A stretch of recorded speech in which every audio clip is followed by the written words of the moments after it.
Hi, everybody. Thanks for being here. And those were pretty amazing kids, right? Pretty amazing. Let's see if we all can move like that. I'd like to talk to you today about why art matters. The other day, I was visiting a school a little bit to the west of this state, the Midwest, and it was a school that was being turned around by the arts. That term, turned around, is new to our language now. It refers to schools that are considered failing schools, and we are turning them around through intervention. I've visited a lot of these kinds of schools in my work, but this school was being turned around by the arts. I was so excited. I walked into the school, and everywhere on the walls was brown paper. You know that kind of brown paper that you see in the art rooms that comes out of those rolls? Can you picture that? That kind of brown paper? Everywhere. In teachers' offices, all over the classroom walls, everywhere. And I was so excited, and I said, great, give me the paintbrush, give me the pen. I want to contribute to this whole school mural. Because of course I thought that's what was going on in this school that was being turned around by the arts. My colleague looked at me like I had 7 heads, and she said, Linda, what are you talking about, murals?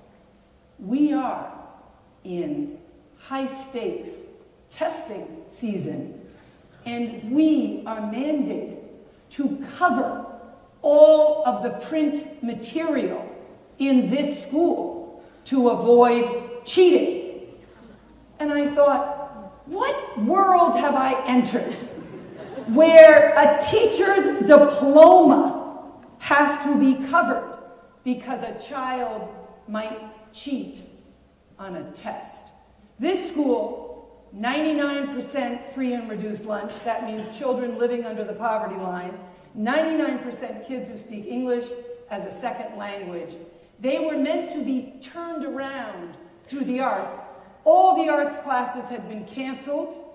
I met with the arts teachers who were preparing for their mid-year or almost end-of-year arts festival. All rehearsals had been canceled because we were in high-stakes testing season.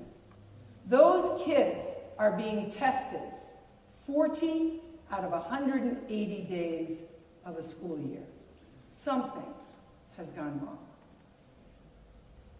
I began teaching in the Boston public schools in the aftermath of court-ordered desegregation. I began as a math teacher in the bilingual department, and I would send my students out into gym or recess or lunch, and they would come back with bloody noses or bruises. I sat in on more suspension hearings than I did meetings with parents about homework or other things that we would want kids and families to be engaged with. This was supposed to be a time of racial healing. It was a frightening time in this city, a frightening time to see the lack of understanding between races, between classes, between people. I decided, along with some of my colleagues, that one way to combat the mistrust, the prejudice, and the hatred was through the arts.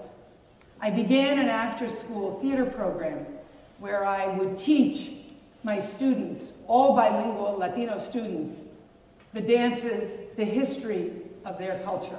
This is a very old photo, as I'm sure some of you in the room might actually recognize that show that we did back in the late 70s.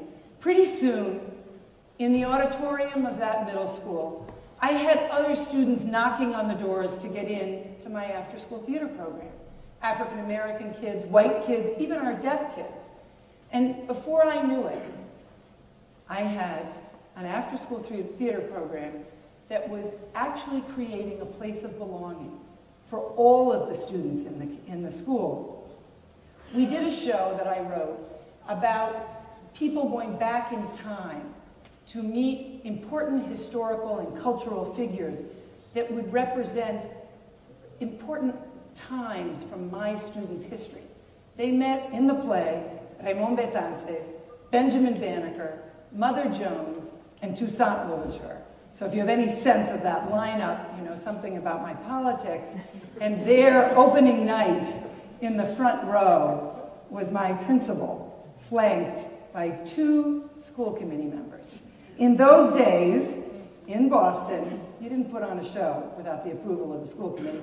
And I hadn't talked too much about what the show was really about and who was going to be on stage.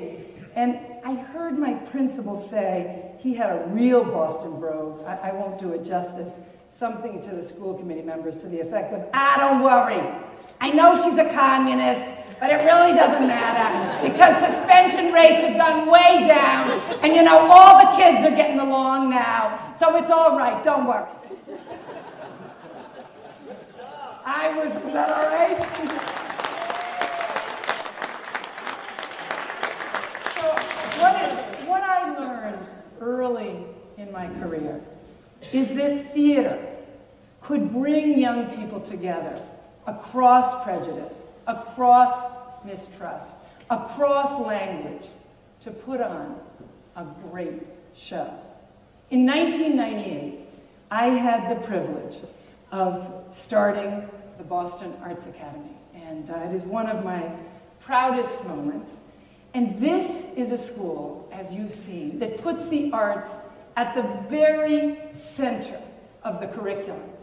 We knew that we could create a school that students could engage through long periods of time and where we would teach the skills of collaboration, being in an ensemble. When you sing in another person's language, when you tell the story through song of another person's experience, you are creating something with the audience that is absolutely unmeasurable, certainly cannot be measured on a standardized test.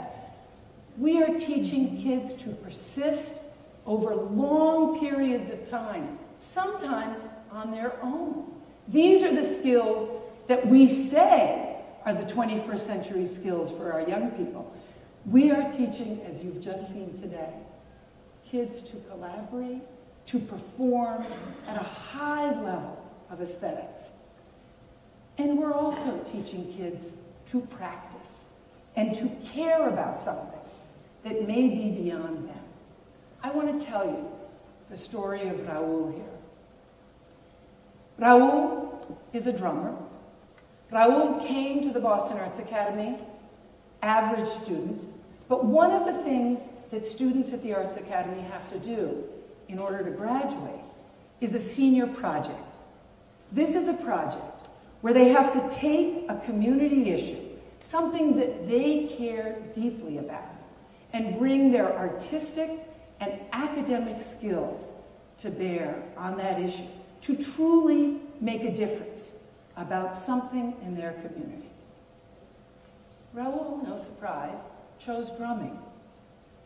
Students present their projects in front of a panel of judges, and he was asked, "Why drumming?"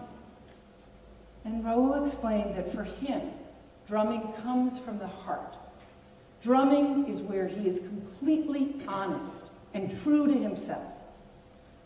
But the next question was, your project, Raul, is about working with homeless men and teaching them to drum so that they can give back to a homeless shelter. Where's your connection with that? Raul looked down. He's not a very outspoken young man. He looked up again and he said, "My uncle was my first drum teacher. My uncle is homeless. I want to do something for my uncle." And he did. As a senior in high school, as a young man, he was given the chance to create a project that mattered deeply to him, that showed his passion, that showed how he could make an impact on society, Now, granted, did he change homelessness in this city? No. But did he raise some money for that shelter? Yes. Could I stand here and say that his uncle is out of the shelter? No. But I can say, because I talked to him the other day, that he is still in school, in college, still working on his drumming, studying sociology, because he will make a difference in homelessness in this city. So what I want to say to you, by way of wrapping up, is the arts are critical to how we engage not just adults, but all young people. The arts are critical if we want to change our schools. The arts are the key ingredient, I would argue, for making this world a better place. One day, recently, a young girl said to me, I asked, why did you want to come to our school? And she said, what? School? Without the arts? It isn't school. She said, art